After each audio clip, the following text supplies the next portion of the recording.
Let's start the recording. Okay. It's there? I Okay. think we're recording. Oh, you think, or you know for sure? I know for sure. Well, how do you know? Welcome everybody to the Thursday Night Course of Miracles group. I am Chris Green. This is my lovely wife, the Reverend Reja Joy. And there's Kate. Hi, Kate. Hi, Kate. There you are. Welcome. Yeah. Yay. I remembered to send you the text. Yeah. Um, Thank Wait. you. Oh, good. We are in the manual for teachers tonight, and we're going to do number 14. How will the world end? And number 15 is each one to be judged in the end. So we'll see if we can get through a few paragraphs. I don't think 14's that big. I think it's only like, well, yeah. Okay. All right. Um, because I know I'm going to forget. Mm-hmm. Okay, so Oh, yeah. we won't do the podcast next Thursday because it's Christmas Day. The following Thursday is January 1st, but we'll be on for January 1st because New Year's Eve. Except I'm seeing the dentist the day before. I must be out of my mind. But No, it's hopefully because I'll the be feeling. discount card becomes invalid January 1st. That's where Well, what we do for money, right? yeah. I am saving a lot of money. But I And got in on the And I 31st go next week because we're getting all this done this year. this year. Because So next year it's going to be worse. anyway, hopefully I'll be All right. feeling okay. Our reminders next week will tell you Merry Christmas. We're not going to be on tonight. So If I remember to do it. hopefully remember what? Jeez. Well, at least I will. at least we know to go to bed together and wake up. When we wake up together, we know each other's names. So that's a plus every morning for me. All right. If you would like to read, somehow indicate that, and we will, I'll write them down. Okay, Reverend Jerry. All right. And Jacob and Janet. And welcome, Jude. Hi. I didn't say hi. Good to see you, Jude. And Janet. And who else? We got you, Rev Jerry. And he was saying hi to Jude. And yeah, you got Paula, right? Yep. Oh, Paula. Yep. Thanks, Paula. Mhm. And Should be enough. hey, Barbara or Todd, do you want to be at the top of the list since you have to go? Sound good? Oh, okay. All right. Sorry, I didn't get off mute, but yes, I would be glad to do that. Yeah, great. Okay. All right. All right. All right. Anyone else? Did we get everyone? Anyone else? Oh, that should be enough for Oh, hi, Athena. what we get for what we got. If we Hello. get to the You bottom, want to read, Athena? we'll get to the bottom. You're on mute. Nope, we got to get going. Maybe leave me till last. Okay, Yeah. sure. We'll All right. see. We'll play it by ear. Mhm. Thank you. Okay. You got Jude. Yeah. Okay. Oh no. Will you put it on the screen? What? What? Will you put it on the screen? Oh yeah, it's going to be on the screen. Great. So you want to read, Jude? Yes, please. Okay, Jude's going to read. Mhm. Okay. All right. Okay. All right. Now, Barb and Woody, you didn't raise your hand, did you? No. Did I not say no? Okay. They usually don't read. Okay. All right. All right. At this time, let's see who's please mute your microphone so we don't have any background noise during the silent meditation. Okay. All right, thanks. Go ahead, babe. You're up. Okay. We got you. And you want me to get it? There you go. There you go. Okay. All right. So we'll just close our eyes and bring all that awareness within.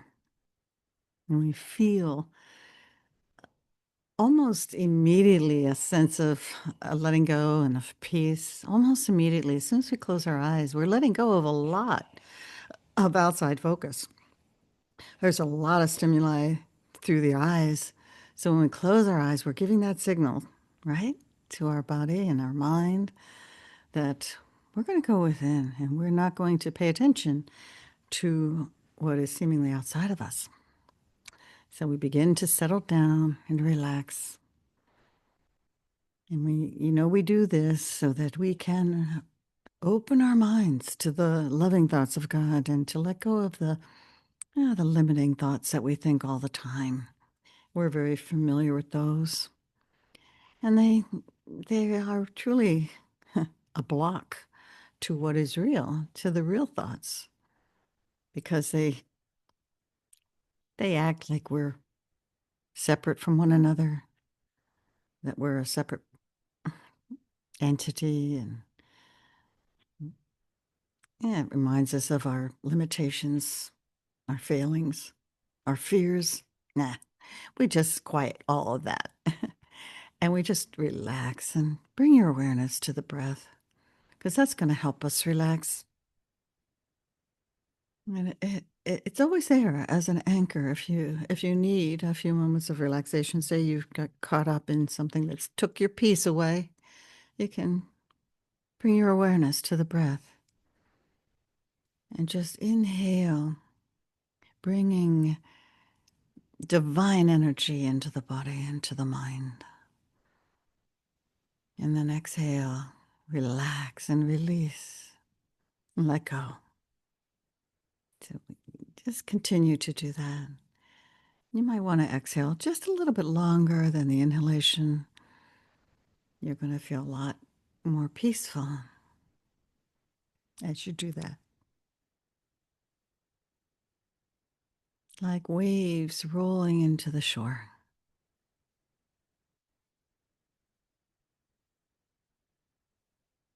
It brings so much peace. We begin to relax all the muscles in the body. You just let go. We might be holding on to tension, and as we relax, we feel that tension being released.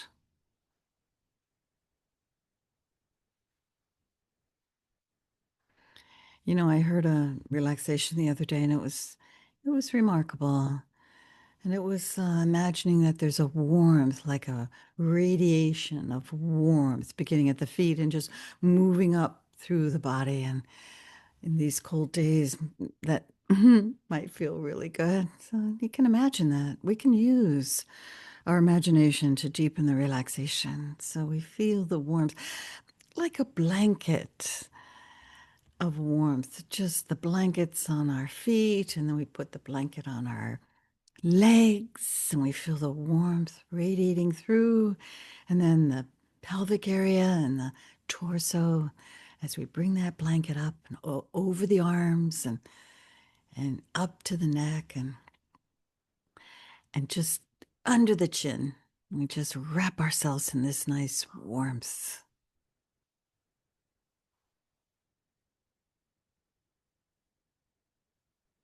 Um,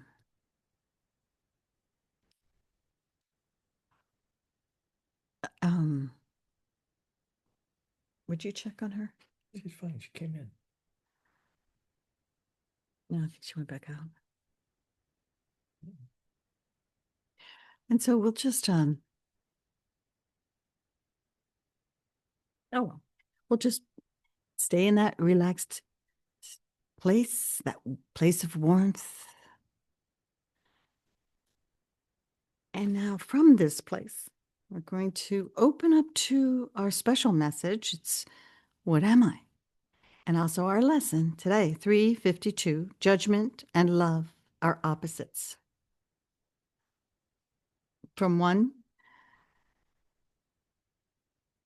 come all the sorrows of the world, but from the other comes the peace of God himself. And so let us pray. Father, Mother God, hold on. We come quietly now, laying aside all judgments we have made about ourselves and one another. In this holy pause, we remember the question you gently answer for us. Who am I? I am as you created me, your innocent son, unchanged by fear, untouched by sorrow. Today, we choose love instead of judgment, for we recognize they cannot coexist. From judgment came all the pain we thought we saw. From love comes your peace itself. Let our minds be healed by this remembrance, and let your vision replace our own. Now we enter a brief time of silence. For the next 2 minutes, we rest together in stillness, allowing judgment to gently fall away and inviting the peace of God to arise in our awareness. Let us simply be as we were created, held in love. I'll time us and I will bring us out, and we'll begin now.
Hold us in the certainty of your love as we begin, that we may listen, learn, and be led in truth. When you're ready, we'll open our eyes.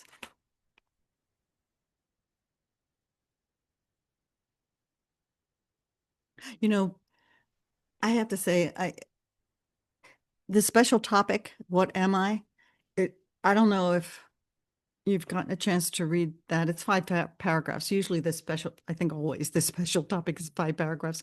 And when I read it this time, it was like I had never read it before. And I think it's because there was a person on one of the Zooms that I'm on, and she's usually always upbeat, full of just loving energy. And this time she shared, and she almost was hesitant to share that she didn't say she was in the dark night of the soul, but she was in a depression, and she didn't see why. She didn't see the why of anything, And it was a Sebastian Zoom, and he shared that when he was 6, it was in an automobile accident with his mother and his siblings. His brother died in the accident, and Jesus was there. I'm not sure if that's the first time Jesus came, but he's been with him his whole life. And he was very upset, and he was depressed as well. 6 years old, didn't understand anything, and was very sad. And Jesus said, in answer to why go on? Why am I here? And Jesus said, because I need you. He said, I need you. And so look at that. Let me just share for a moment.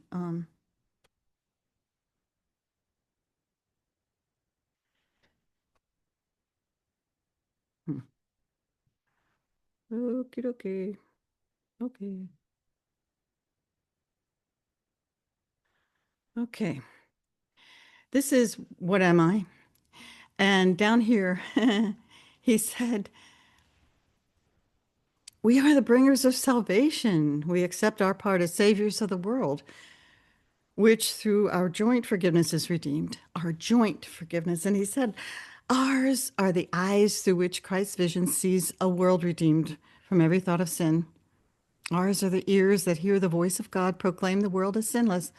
Ours the mind that join together as we bless the world.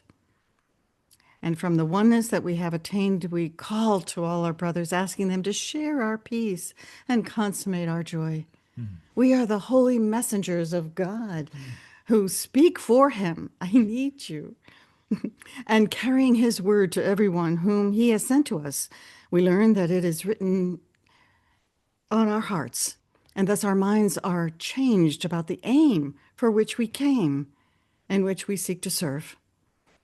We bring glad tidings to the Son of God, who thought he suffered. Now he is redeemed. And as he sees the gate of heaven stand open before him, he will enter in and disappear into the heart of God. Cool. Thank you, everybody. That was so. I shared with her that this too shall pass. That's what I tell myself when I get into a funk, right? This too shall pass. Joy cometh in the morning. This too shall pass. And sure enough, it does. Not in that moment. I may have to go through a little bit, but it does come back. So anyway, thank you, everybody. I wanted to share that. Cool. Nice. So do you have the What? Yeah, I do. That's number right. 14? Yes, I do. It's right here, honey. It's in the same thing. Oh, it's in the same This is the thing. mailing. All right. Okay. Yeah. All right. Here we are. All right. It's not sharing. I'm not sharing right now. Oh. I'm going to start. Yeah, don't worry. Start sharing. No, I'm not making him dizzy. I'm just making myself dizzy. Right? Right. Okay. You want me to put it on? Yes. Okay. Okay. So we're in the manual for teachers, number 14. Barb, you want to read the first paragraph? Yes. Can what has no beginning?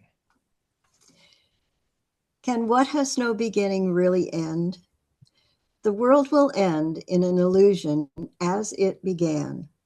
Yet will its ending be an illusion of mercy, the illusion of forgiveness, complete, excluding no one, limitless in gentleness, will cover it, hiding all evil, concealing all sin, and ending guilt forever. So ends the world that guilt had made, for now it has no purpose and is gone. The father of illusions is the belief that they have a purpose, that they serve a need or gratify a want. Perceived as purposeless, they are no longer seen. Their uselessness is recognized and they are gone. How but in this way are all illusions ended? They have been brought to truth, and truth saw them not. It merely overlooked the meaningless. We all know that there are no accidents. And yesterday, I was part of a remembrance of life for a dear person that I met on Zoom. We're part of a group that meets regularly. And she transitioned on All Saints' Day. And we were all aware that there are no accidents. We were all aware that she had intentionally selected that day for her transition. And the reason I'm mentioning her is her very favorite saying was, "Purpose is everything." And this paragraph talks about, as soon as you recognize that the things of the world have no purpose, then you have gone very close to heaven on the way to returning home. Mm. So, Mary, thank you.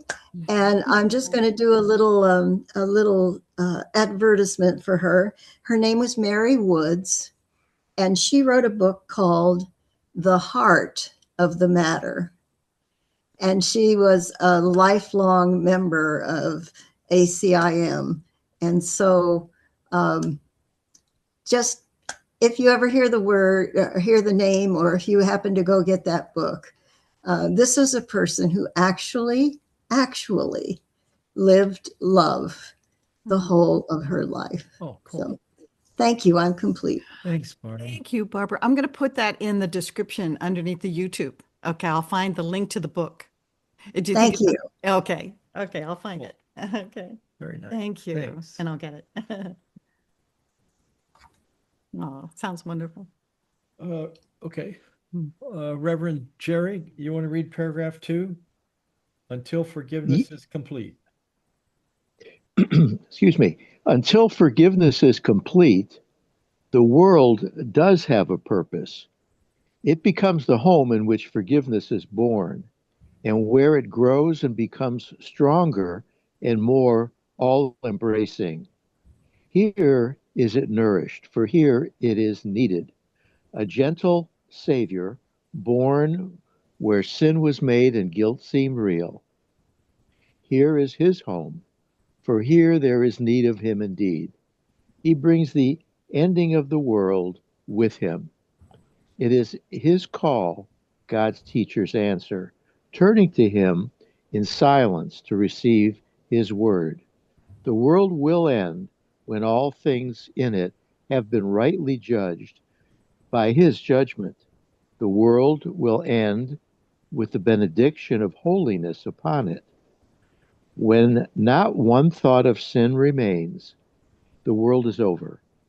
It will not be destroyed, nor attacked, nor even touched.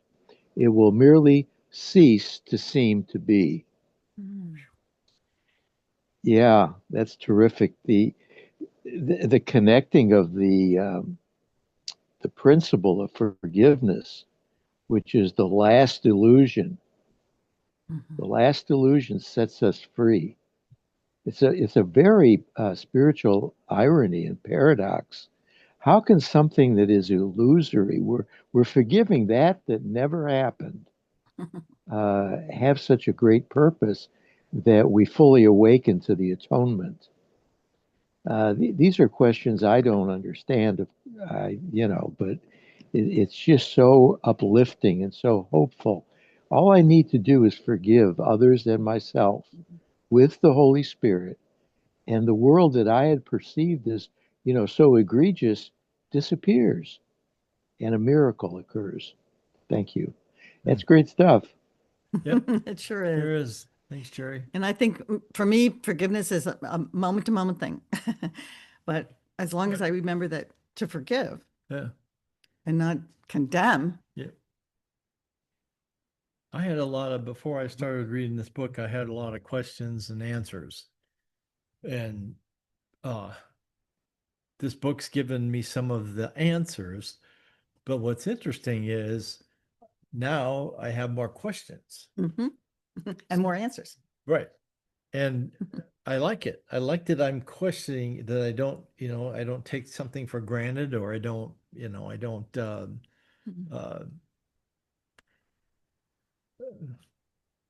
oh, now shoot, now I have a question. What am I trying to say? Another question. Wow. Why don't we call on Jude, and then I'll be saved. You don't need to be saved. Whole point. I love this. The last line in this, it will merely cease to seem to be. That expression, what seems to be and what appears to be, is all about perception. And it talks about that throughout the course, where when we stop judging anything as being meaningful or having purpose, the way Barbara so beautifully expressed, that perception will cease to be, that we will no longer see or perceive through this instrument. And, I've contemplated this for so long and practiced that Christ vision. And I always thought the world's going to disappear, Jude's going to disappear. But what it does is it just disappears from your mind. It really disappears from your mind so that you don't see it, you overlook it, and you really just see the love and the beauty in everything. So I love that line. It will not be destroyed, nor attacked, nor even touched. It will merely cease to seem to be. And it's something that happens right here, right now, while we're still in form. So it is a matter of practicing Christ's vision, learning. That's something we have to learn how to do, an open heart and an open mind. And like Barbara said, her friend did, lived being love. It's thank you. That's cool. Yeah. Thanks, Jude. Thanks, Jude. Mm-hmm. Jacob, you want to read paragraph 3? Certainly this seems to be a long, long while away. Long way. Long. Okay. Certainly this seems to be a long, long while away. When not one thought of sin remains, appears to be a long-range goal indeed. Time stands still and waits on the goals of God's teachers. Not one thought of sin will remain the instant any one of them accepts the atonement for himself. It is not easier to forgive one sin than to forgive all of them. The illusion of orders of difficulty is an obstacle the teacher of God must learn to pass by and leave behind. One sin perfectly forgiven by one teacher of God can make salvation complete. Can you understand this? No, it is meaningless to anyone here, yet it is the final lesson in which unity is restored. It goes against all the thinking of the world, but so does heaven. Well, I'm comforted to know that sometimes when it seems confusing, that's to be expected. Can you understand it? No. No. Well, I'm particularly interested in the illusion of orders of difficulty is an obstacle the teacher of God must learn to pass by and leave behind. Or illusion of orders of difficulty. So it sounds like if you get one of these messages, really get it, it kind of is a home run. Is maybe I don't have that right, but the instant any one of them accepts the atonement for himself. No. Yep. Not one thought of sin will remain the instant any one of them accepts the atonement for themselves. So it is not easier to forgive one sin than to forgive all of them. So I don't know. I think I'll pass. Yeah. See if anyone has something from this paragraph. Mm-hmm. Cool. Okay. Jude, did you have your hand up again, or? Yes, I was grateful that Jacob brought that up, that nod. I call it nod, with the wink and a nod to God, to anything that I perceive, that God is in everything. He's absolutely, his love is in everything, no matter what seems to be or what appears to be, because that's what perception does. And I think that, I've written that in my journal thousands of times. No order of difficulty in illusions. No order of difficulty in miracles. No order of difficulty in illusions. That someone who's, a speed and drug and alcoholic addict is the same as a holy priest. These are all illusions of what we think we are, what we appear to be, what we seem to be. But we're not, this is not what we are. And it says time and time again that relinquishment of judgment is not to judge the Son of Man as the Son of God, because the identities are levels in confusion, confusions of levels of order of reality. So, for me, it's all about anything that we perceive with the body's eyes is an illusion. And anything that upsets my peace or makes me forget who I am, what I am, what you just read, Reverend Reja, the fact remains, I am as God created me. I am formless spirit, purely mind, united with everything, as one with all of creation. And that's what and who I am, which is beyond words to speak of or even describe, which is, but we can know that. We can know that. We can absolutely know that. And the thing is not to be confused by a hierarchy of values that we perceive we have to become. It's not a self-improvement program, It's like, we're already created perfect. You don't need to be saved, Chris. How many times do I have to tell you? And ergo, there I go again. Yeah. I say that because I love what you say when I say save me. You're already saved. That is what accepting the atonement means, that I am perfect love as my Father created us all. We're all instruments to extend his joy and his love and his peace. That's our purpose. Back to purpose again. Yep. Thank you. I'm complete. You know what? I just thought of something that when you said that, Jude, I think just recently I got the idea that it's all about identity, right? And it's all about identity. And when I identify with my failings, when with my, with what am I trying to say? My ego, my ego. When it has, when fear just, the left brain just sort of fires all its fear kind of things, and I react off them and stuff, and we forget that who I am. But it's interesting because who I am doesn't change because I forget who I am. It doesn't change, and that feels so good to remember that. And the thing is that remember I said the Reja is my soul and my oversoul. It's like I'm taking on this kind of limited persona thingy and doing the best I can, with just, I don't know, the part of the soul that I have access to.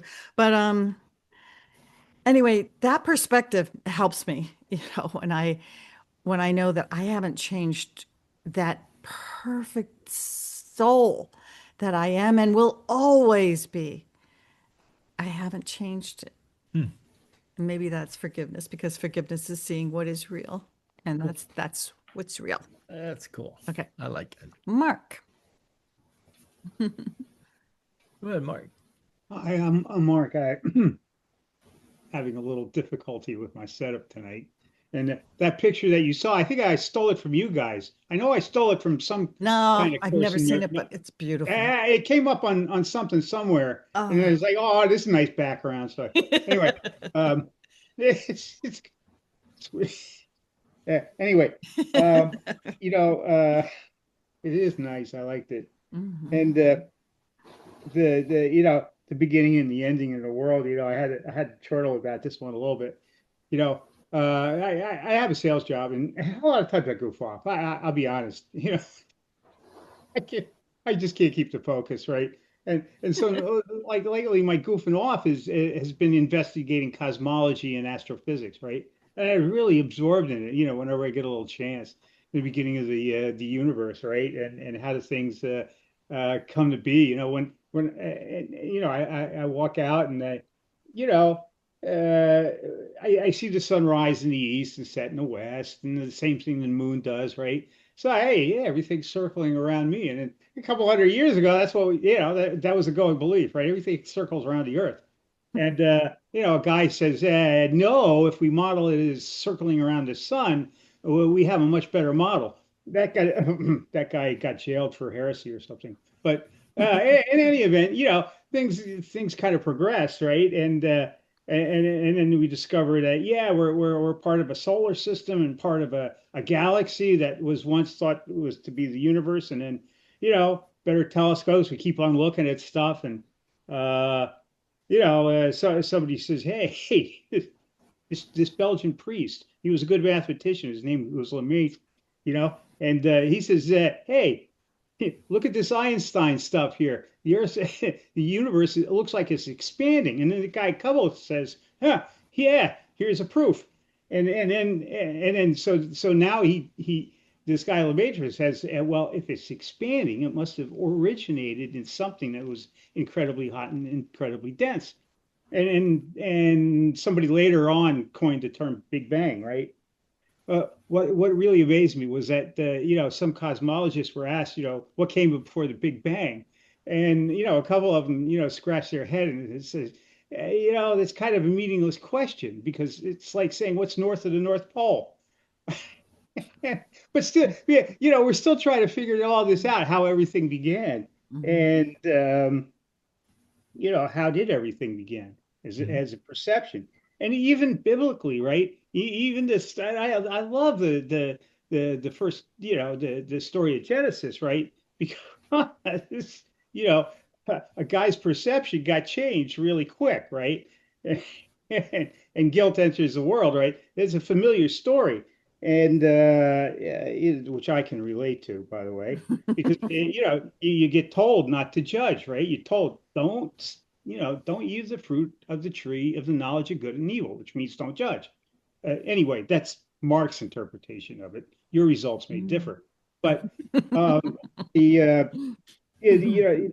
point is that this is my world got better when I decided that I needed to change the way I approached it, and this is what needs improvement. Hey, listen. I'm not responding very well to circumstances sometimes. If I have to escape into another world at work because I'm bored or I'm fearful or something, I'm not, I'm there, but I'm not all there, right? So some improvement needs to be there in order for me to respond to the world correctly. So I may have been created perfectly. One thing's for sure, my response to the world hasn't been very perfect and needs improvement, which is why I'm here. Because I can't improve on my own, not left to my own devices. I won't go into that story. But when I realized that my interest was not apart from somebody else's, right? And that's the condition of being a teacher of God, that you come to the realization that your interest is not apart from somebody else's, then you're getting somewhere, and it's nice to have a synopsis, like how it all ends, and not physically, right? But when does the need for me to perceive things go away? When I've learned how to perceive correctly, and then knowledge is restored. And I don't want to accelerate any of this stuff, right? I don't want to accelerate the transition because somewhere in here it says God will take the final step himself. So I'm going to let that one happen. I'm not going to accelerate that. But then again, I haven't been rarely have I been in so much pain that I needed to end it all. But that's another story. That's another topic. But anyway, I'll keep on showing up here. Because I can't judge rightly, right? I don't have the wherewithal. I don't have the capacity, right? They tell us not that you shouldn't judge. You can't. You don't have the wherewithal. Not using your body's eyes and your body's ears. Do you have the capacity to make judgments? And so all I want to do is fit in, right? I want to go with the flow of life. I want to be part of all of life that's all around me. All of life is all around me. That's what caused me to be.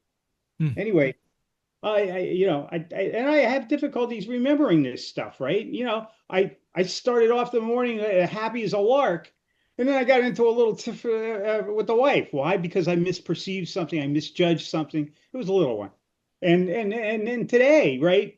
I had a great day. I kept the focus on my work. Got a bunch of stuff done, and I'm on the top of the world. What happens? I come home and I had to bring my computer home from work and reset it back up. So now I'm anxious, right? I'm running around trying to get the camera's not working. Also, so there I experience anxiety. So judgment and fear are still components of my world, and when these go away, yeah, that's when the world ends. But I'll keep on coming until it ends. We'll be here, Until we aren't. but not next Thursday. Right. Next Thursday, Santa Claus. So, Ho, ho, ho. yeah, ho ho, or sanity clause. Something you said just reminded me of what I saw today. Actually, it was, you know what this was? And LinkedIn, I don't know. that's for business, LinkedIn. I share the course on LinkedIn. I have for years. And, and this person has a site where he has all these wonderful quotes. And this is what he shared with me today. And I just thought of that when you were speaking, Mark, that when you think of another's, you take the other person into account. And I thought that was precious. Yeah. Though I'll put the link to that site where all the good quotes are. Cool. Okay. All right. Okay, so I'm gonna. All right.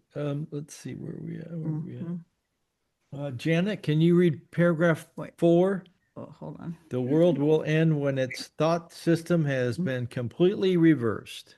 The world will end when its thought system has been completely reversed. Until then, bits and pieces of its thinking will still seem sensible. The final lesson, which brings the ending of the world, cannot be grasped by those not yet prepared to leave the world and go beyond its tiny reach. What then is the function of the teacher of God in this concluding lesson? He need merely learn how to approach it and to be willing to go to its direction. He need merely trust that if God's voice tells him it is hard or it is a lesson he can learn, he can learn it. He does not judge it either as hard or easy. His teacher points to it as he trusts that he will show him how to learn it.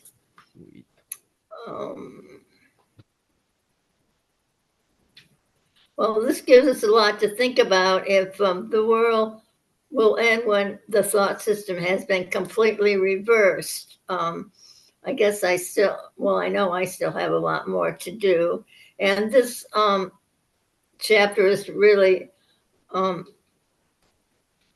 answers things for me or makes me admit where I am and not where I really want to be. And if I can read it again, and I'll say Needs said, I need merely to learn how to approach it, to be willing to go to its direction. And I guess I must have more resistance than I admit I have. I merely need to trust that if God's voice tells me it is a lesson I can learn, I can learn it. I shall not judge it either as hard or easy. His teacher points to me and trusts that I will trust that he will show me how to learn it. I don't want to put too much of Janet into it, but to be really honest, at this point, I'm kind of struggling because I think for all the years I've been in it, which have been many, I shouldn't say too many, but sometimes I think for all the years I've been in this, how come these challenges still come? But I guess it's Janet is listening more to Janet than my big self is, and I'm listening and learning and trying to ask what is I'll use the word resistance that I have for not accepting, or deep, honestly in my heart, know that when I'm reading and saying, I believe, and if I really believe it, how come, or maybe I shouldn't be looking for physical evidence of manifestations to know and remember that I am, which is the wonderful lesson we have with what am I. So, well, thank you. That's maybe too personal or not too personal, but that's where I am right now with this chapter in this book. No, Thank you. honey. you're in the right place, Janet. Thank you very much. That was very well. Mm-hmm. That's cool. It's good to see you back. And happy to hear any helpful comments or suggestions. Let's see, Jude, go ahead. Yes, thank you, Janet. That was beautiful. The the practicing, as we all have been for years, practicing the lessons and in application, I think, to our daily lives, that relinquishment of Judy's thinking to the Holy Spirit's judgment on things. How would you have me see this? How would you have me think about this? What would you have me say? What would you have me do?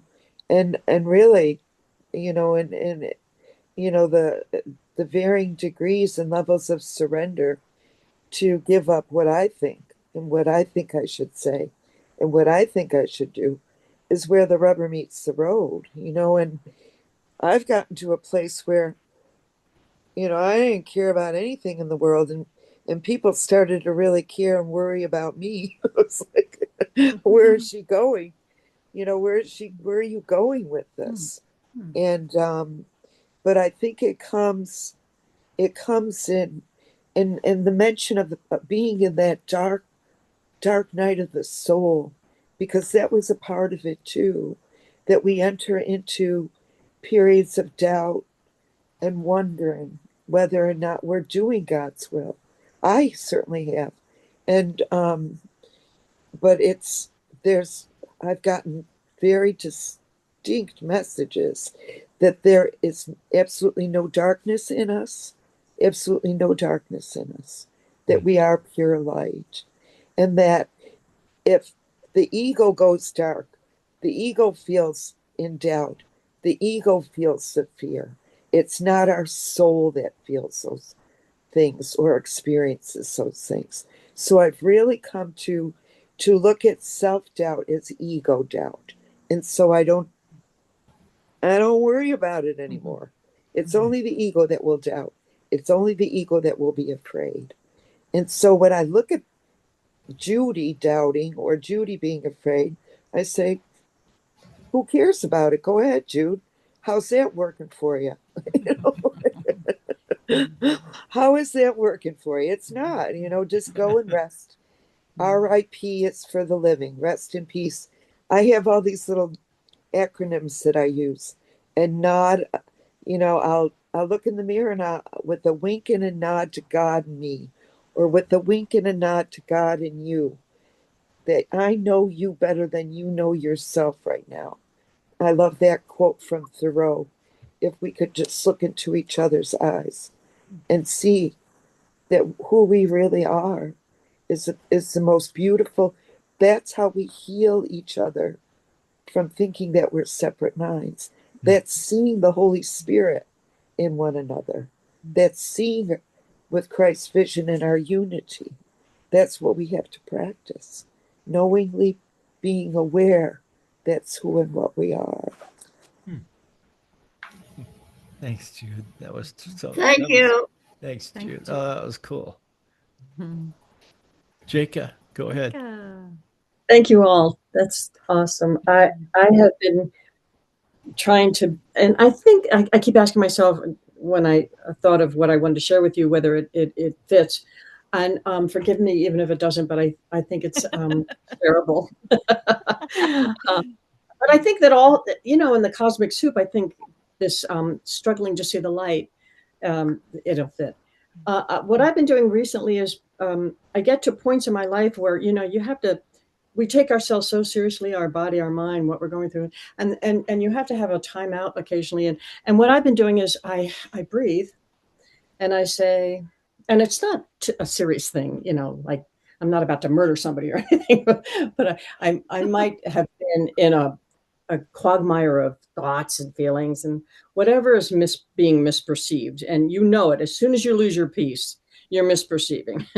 So I get really quiet and I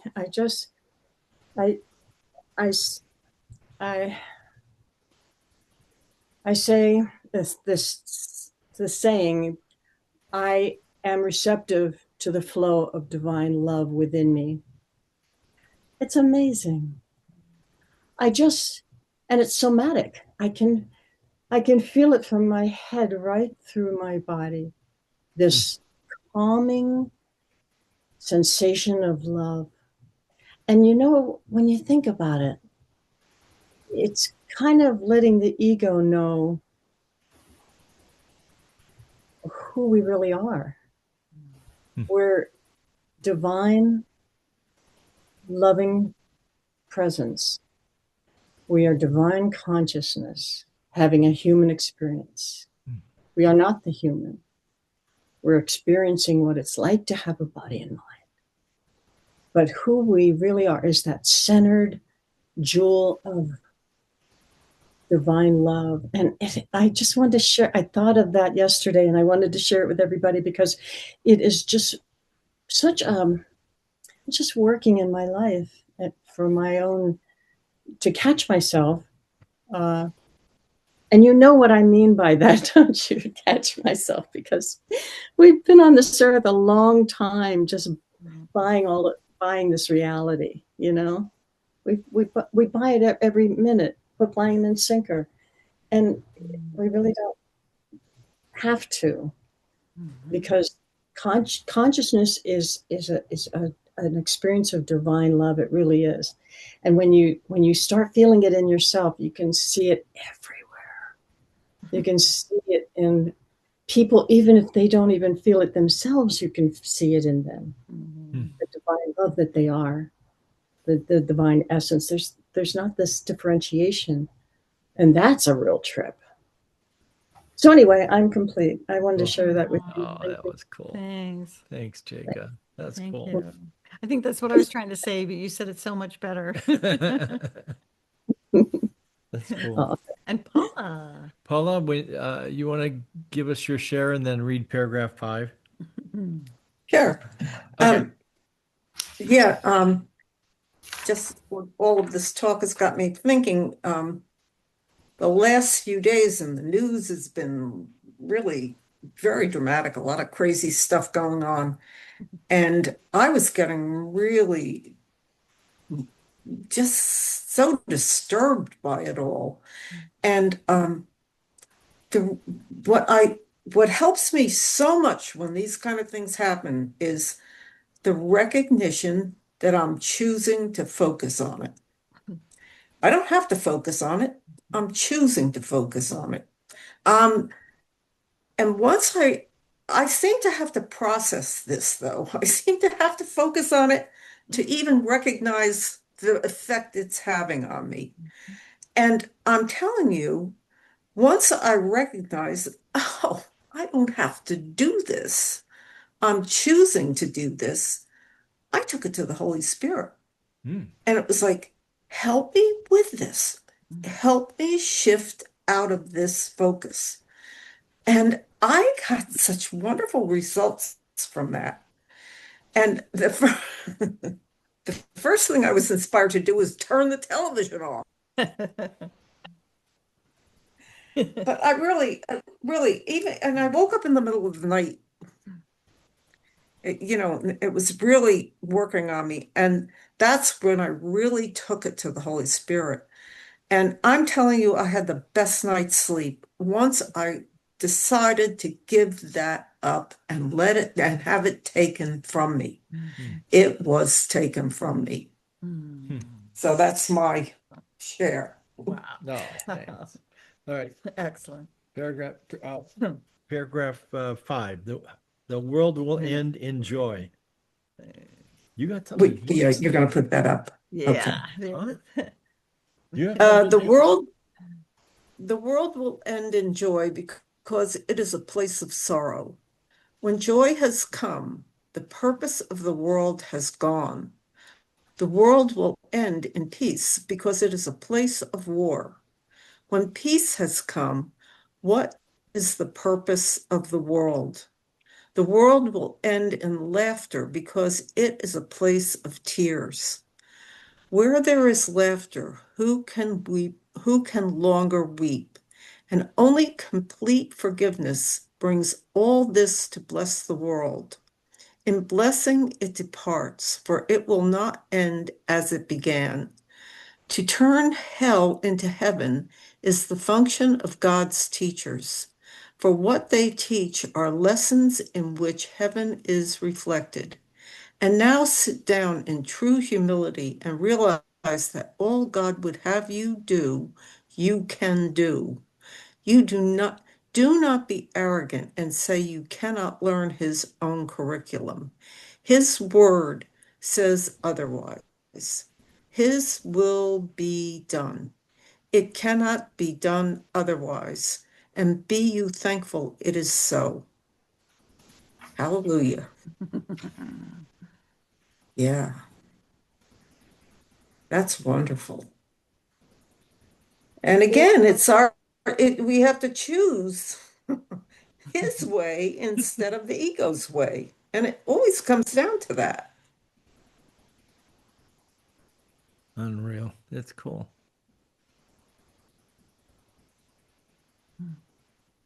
I think I'm complete. Oh, okay. All right. Cool. And we finished 14. So I don't think 15 is very long at all, is it? No, it sure isn't. Oh, yeah, good. Great. Yeah. Okay, let's do All it. right. Who's up? Jude, can you read number 15, paragraph 1? Sure. Is each one to be judged in the end? Indeed, yes. No one can escape God's final judgment. Who could flee forever from the truth? But the final judgment will not come until it is no longer associated with fear. One day each one will welcome it, and on that very day it will be given him or her. He will hear his sinlessness proclaimed around and around the world, setting it free as God's final judgment on him or her is received. This is the judgment in which salvation lies. This is the judgment that will set us free.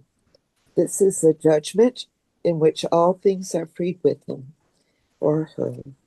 Time pauses as eternity comes near, and silence lies across the world that everyone may hear this judgment of the Son of God. Holy are you, eternal and free and whole, at peace forever in the heart of God. Where is the world and where is sorrow now? Wow.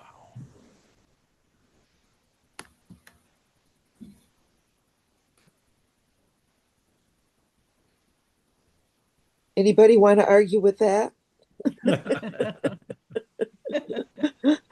Yeah, thank you for reading that. I'll get started as far as the reading here, but I want to harken back just briefly to the how will the world end? Hold on one sec, please.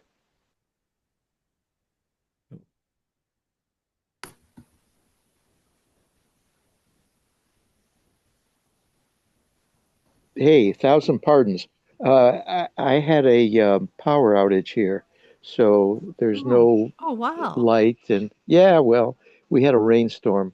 Oh, How will the world end? I don't know if it was mentioned because I went offline, but if the willingness of the Son of God is to accept His atonement wholly and fully. That brings us to Whoa. the Uh-oh, you're atonement breaking up, and Jerry. disposition. Oh, I think we lost him. I'm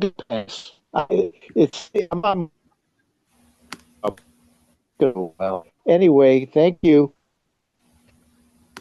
Maybe you could write it in the comments. I don't In know. the chat. He might be frozen. Oh, Okay. Let's see. still look forward to hearing him. Yeah. All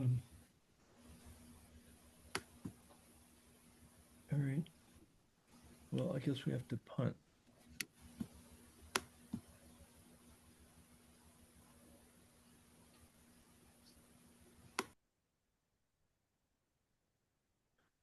You. Me? Yeah. Oh, okay. All right. I can do that.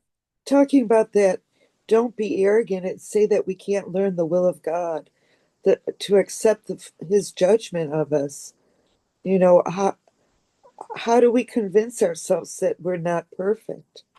It's like we're going to argue with God's definition of us. That is the arrogance. And it's like, I've always been a holy child of God since I was a little girl, and I would never think to argue with God. I'm sorry, but I'm not going to do that. If He says I'm perfect, I'm perfect. And I'm not this thing that I made of myself. And that's the difference, knowing what we made. This is what we made up, this self-image, this self-concept. And it's all very abstract and mind stuff, but I'm not that brilliant and I get it. So I'm sure anybody else can get it.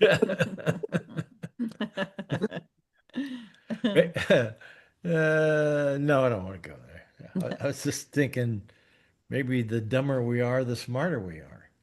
Oh, no, That's not. right. Yeah, something Too like that. smart. Yeah. Maybe instead of applying so much Mhm. math and algorithms and all that kind of stuff, trying to figure it out down to the nth little atom, that we Keep just it simple, stupid. yeah, Keep yeah, it simple. like Thank like I mean Homer Simpson, I bet he's got it figured out. Jude. One way to get it is to Jake. give it. Jake. Yeah. Jacob, go ahead. You can't save me because only Jude can save me, but go. You're already saved. Ah! Already saved. And that's what I want to talk about. You see that part underneath that says, "Holy are you, eternal, free, and whole, at peace forever in the heart of God. Where's the world and where is sorrow now?" Yeah, holy, the lines with a lot of space between them. Mhm. And I'm feeling the same conclusion as I feel when I hear that we are talked of as the Son of God, the child of God. Well, think of it. We are part of the divine. Okay, we are the divine. Mhm. And a lot of people can't go there. My mind doesn't want to go there. My body doesn't want to go there. But there's something in me when I marvel at reality and consciousness that knows that this is the divine, the conscious awareness. This consciousness is the divine, and that's why I always say it. I always mention, from what I'm learning, is that we are observing the mind, we're observing the body, we are having this experience, and we feel so crappy when we screw it up. And we're happy when we do good things. But I truly believe that the lesson that I came here to learn is that my divine consciousness is the same consciousness as the divine that we talk about in different cultures with different names as the head of it, God. But that divine consciousness is in everything and everyone. So it's just all encompassing. Hmm. And I wanted to share that perspective. Thank you. Cool. Thanks, honey. That was cool. Mhm. I liked it. Go ahead, Jude. Reverend Jerry's back. Oh, there he is again. Hey, Yeah. looks like Did the you want lights to are. share? Want to finish, huh? Yeah, we got the power back, so we're Yeah. good. Okay. Oh, Do you remember what you were going to say? Well, I was talking about how the world will end because that's where I left off, but that's taking you guys backwards. So I'll Oh. pass. But yeah, Oh, I was okay. just going to say the willingness to accept the atonement fits in, I think, with the world ending when I'm completely willing, and all that resistance and all the contrariness of the ego has disappeared. I'm willing fully to accept the Christ and the atonement and the world. I won't see what I had seen with the body's eyes. I recognize I'm pure spirit. I'm not a body. I mean, how often does Yeshua say in the workbook, I'm not a body, I'm not a body? All right, at this point, I get it. But yeah, to be continued. I'm like Mark. I'll keep coming back. Right. Boy, we were talking about the world ending and your power went out, but did you think maybe it was it was close or something? That was divine providence. Yep. Yep. Yeah, Knows the power. we take so much stuff in this country for granted. It's not even. Oh yeah. Yeah, I know. I can't even. The list would be so long. I think I'll call on Jude because she can save me. Go ahead. Go Back to ahead, that Jude. again. Huh? Yeah, yeah. Go ahead, Jude. You're on mute, honey. There's Okay. there's a quote that's often repeated in the lessons in the text that talks about the insanity of the ego and how only a mad, I always say mad woman instead of a madman, only a mad woman would make an image of herself, make up a hallucination or an image of herself, and then judge and criticize and condemn herself for it. Only an insane person would do that. This is what we do here. We mistake ourselves for something we're not. That's a detour into fear. We are mistaking ourselves for something that we are not. That we are in truth, what we are in truth is not this illusion. And I think that's what they call the level confusion. Confusions of the levels or there's no order to it because it's all one. That like Jacob was saying, that we are the knower of this experience, this human experience. I can know I am being Judy. I can absolutely know that. It's doable. And that's how we extend that perfect touch and see and taste and feel and experience everything with love as love itself. That's the unity. That's when the disappearance of the differences and distinctions disappears. And it's experiential here and now in this world. But the world is it's felt and experienced in a completely different way because Cool. you're in love with everything and everything is loving you, everything and everybody. It's just the way it is. It is what it is. I got a button that says that. That's all it is. It is what it is. It is what it is. Yeah. Merry Yeah. Christmas. Yeah. And Christmas isn't a time of year, it's a state of mind. State of. Yeah. I never gave it a lot of thought until just within these last 10 or 15 years that Popeye had it all figured out, didn't he? I am what I am, and that's all that I am. Popeye the Sailor Man. It's like EST, the bottom line of the Werner Erhard training. Remember that EST, EST? It was the bottom line was after 2 grueling weekends with no sleep and no food, what is, and what isn't. And it's brilliant. You had to pay for that? Yeah, oh yeah. Wow. Uh-huh. Jeez. Should have called me. I would have told you, saved you a lot of money. Okay, I'm gonna read 3. Okay, let me put it on the thing because it's not on the screen. It's looks it's not on the screen, but it's not. Oh, I see. Okay. Yeah. All right. Okay. Okay. Is this your judgment on yourself, teacher of God? Do you believe that this is wholly true? No, not yet, not yet. But this is still your goal. While you are here, it is your function to prepare yourself to hear this judgment and to recognize that it is true. One instance of complete belief in this, and you will go beyond belief to certainty. One instant out of time can bring time's end. Judge not for you, but judge yourself, and thus delay this final judgment. What is your judgment on the world, teacher of God? Have you yet learned to stand aside and hear the voice of judgment in yourself?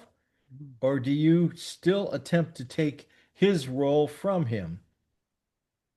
Oh, I don't know if I can do this next thing. I know. Learn to be quiet. Learn to be quiet. For his voice is heard in stillness, and his judgment comes to all who stand aside in quiet listening and wait for him. And earlier tonight, when people were sharing, the word patience came to my head, and I was going like, maybe that's kind of why we. No, I gotta say maybe that's why sometimes for me I can slip, or I can stay in the ego or stay in the body or whatever, maybe because I'm impatient.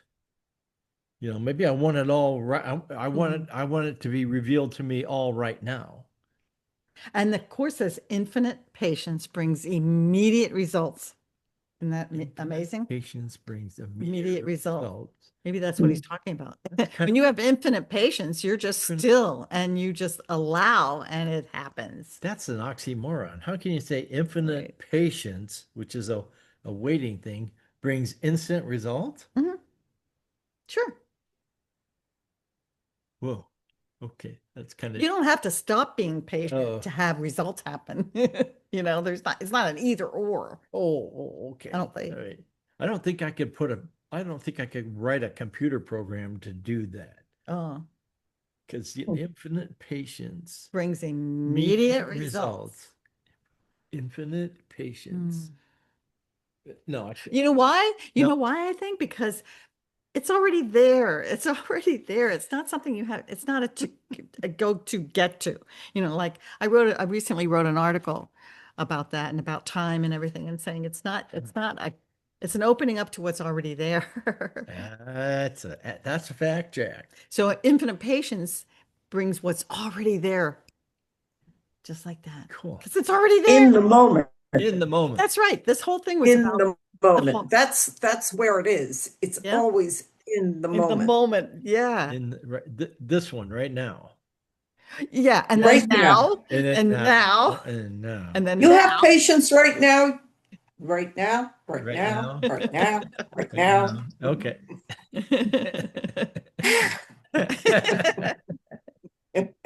Okay, and then Jude, and then I'll read the last. Okay, because last night I had two nights. It's 2 nights in a row now. I've been playing solitaire in my dream, and I'm going, it's terrible. In your dream? Yeah, because I'm always looking for a 5 or a 6 or something like that. You're frustrated. Well, just wake up and say, wake up in your dream and say, who's dreaming this? I'm in control. There's the 5. Oh, okay. Yeah. All right. Next time that happens, ask who's the dreamer. Okay. You're not being dreamed. You are dreaming. You. No, what? You're dreaming. I'm dreaming? You're the dreamer. Right now? Yeah. Oh, boy. There's a lot of people in my dream. Jude had something. Right? Jude had something. Go ahead. Oh, no, she's. Oh. Okay. Well, you can read more. No. Oh, no, go ahead, Jude. I think what really was helpful for me was to stop identifying with the qualities of the ego. That I have infinite patience. I've inherited qualities and likeness of my creator. That's who and what I am. And to deny that is to deny God is my creator and how God would have me be. So I think, it came from, I don't know, it's because it's almost like being too good to Jude. Can I be that good? I'm absolutely that good. And it's like, but that's the arrogance of the ego that will say, you're sinful. And when I see that word sinful now, sin or sinless, I am sinless because I was tutored by nuns and I was taught I had little black spots on my soul when I did things that were bad or wrong, like told lies or stole a piece of bubble gum or, broke something. I had spots on my soul. And I went to confession and I prayed the rosary. And, I was took that to heart, my little heart. And I carried that guilt and that shame through my life until I read the course. And so it was very difficult for me. And it really took me a lot of practice doing the lessons and using words that tore down that sinful guilt and shame and blame thing in me. It really took me a lot of work. And so that word sinless, he uses all the time. I just say holy because I feel that. I can feel that. I don't feel sinless because I still feel naughty and I can be a real rascal and I don't do my dishes and, there's a lot of stuff I should do. But I don't beat myself up about it anymore. Yeah. Thank you. I'm complete. Thanks, Jude. 2 words, paper plates. Are you going to No, Paula. See, I'm an environmentalist. Okay. All right. Paper plates can be recycled. Go ahead, Paula. And then I think we'll probably. Well, it's so interesting what Jude was just saying, because what popped into my mind is Nick Rayner. Yep. The fact that he murdered can I see him as an innocent child of God? Can I do that? Because if I can see him that way, it would be a whole lot easier to see myself that way. And that's a big challenge. I told you I was so disturbed by all that this week.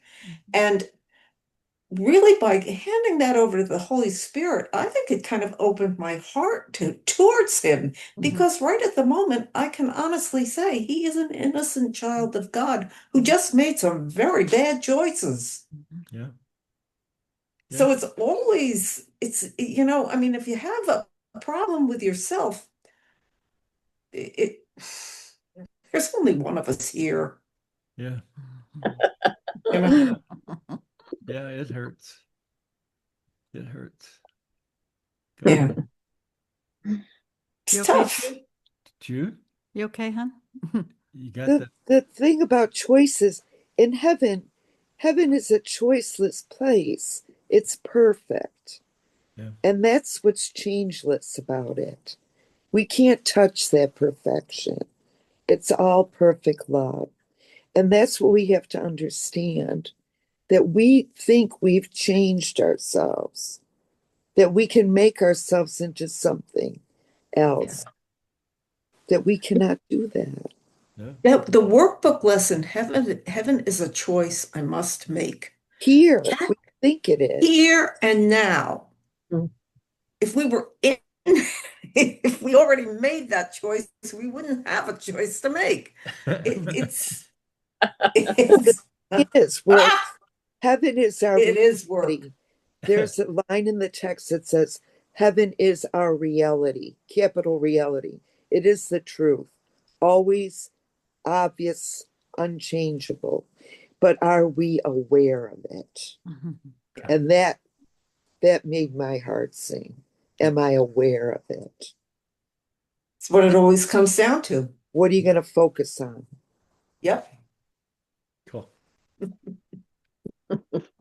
You, Okay. you know what? I think, are you done, Jude? What? Oh, yeah. Just done? I'm Okay. done. I'm gonna finish off because we finished 2 sections. How awesome is that? Yeah. But the thing is, there is, I wanted to share this because of what Paula brought up about that. If we imagine that this Nick Reiner is our son, my son's name is Nick, so you know, that gives us a leg up on seeing him, you know, expressing our unconditional love. But I just read or I just heard of a psychic reading. And you can believe it or not, but this person is able to reach not only the minds of the living, but those that have passed. And she saw such love and forgiveness in Michelle and Rob for their son. They loved him so much, and they tried for years and years to help him. And they were at their wits' end. And she said it just came down to they just Yeah. didn't, you know, he needed money for his addiction, and they thought, no, we just no, that's not the way to go, Nick, you know. And then he was not in his right mind. He was totally not in his right mind, and he was in a rage. And now that this psychic said that she sees him now, he's sober, of course, in the cell, he's sober, and he's on suicide watch because he's like, what did I do? You know, he wasn't in his right mind. But and then she realized, then she channeled the Rob and Michelle. And it was so beautiful because they're hoping that his life in prison, he will heal, you know, and so they want all of us to, you know, pray for him. I got chills. And it was such a loving, they were very loving in their lives. And I know that that doesn't stop, and they love him totally. So it was really a beautiful message. It's really beautiful. Thank you, Paula, for bringing that up. He actually, Thank you. he actually wrote a movie about his. Yeah, they did. About I a can't even son remember. with There's I okay. can't remember the title, but Okay, so I'm Okay, gonna read all that right. paragraph. Okay, is that okay? Yeah. So we can finish up. Oh, all right. So paragraph 4. And I have a feeling it's probably going to be filled with some good stuff. So, Okay. all right. Go for it. Okay, here we go. Even though we're over time. Yeah. Okay, you who are sometimes sad. Oh, wait, I'll put it up. I knew I was going to forget this. Okay, there you go, guys. You who are sometimes sad and sometimes angry, who sometimes feel your just due is not given you, and your best efforts meet with lack of appreciation and even contempt. Give up these foolish thoughts. They are too small and meaningless to occupy your holy minds an instant longer. God's judgment waits for you to set you free. What can the world hold out to you, regardless of your judgments on its gifts, that you would rather have? You will be judged, and judged in fairness and in honesty. There is no deceit in God. His promises are sure. Only remember that. His promises have guaranteed that his judgment, and his alone, will be accepted in the end. It is your function to make that end be soon. It is your function to hold it to your heart and offer it to all the world to keep it safe. So it is. Your shares Thank you. tonight, everybody, were just awesome. We love you guys all and appreciate you. Wow. It is Christmas time. And this is a gift to us. Do we have time to hold hands? Yes. Yeah. Okay. Okay. And do the closing. Can we hold Okay, hands? all right. We gather, we hold each other's hands in that circle, and we feel our connection and our oneness and the communion and the self that we share with one another and our source in this moment of now. And so we pray and close our eyes and pray, beloved Father, Mother, God, we rest in gratitude for the gentle correction you have given us tonight. The world we made has no lasting power, for it ends not in fear, but in mercy. As illusions are quietly laid aside, forgiveness remains complete and without exception. We release the belief in judgment knowing that no one stands apart or alone. There is no final reckoning, no condemnation, only the recognition that your son is guiltless, and that what never was is softly undone in love. Let this remembrance go with us now. May we see a forgiven world and know that in your judgment there is only peace. We accept your answer as our own and rest in the certainty of your will. And so it is. Amen. Amen. Amen. Love you all. Love you all. Merry Christmas. Thank you. Yes. Bye, Merry guys. Christmas. All right. Namaste. Merry Christmas, Merry everybody. See you in Christmas. 2 weeks. See you in 2 weeks. Okay. See you in the new year. Yep. Merry We'll Christmas, send everybody. out Namaste. we'll Love send out a you all. reminder for next Thursday. So, Okay. all right. Good night, everybody. Bye-bye. Bye. Be safe. Bye.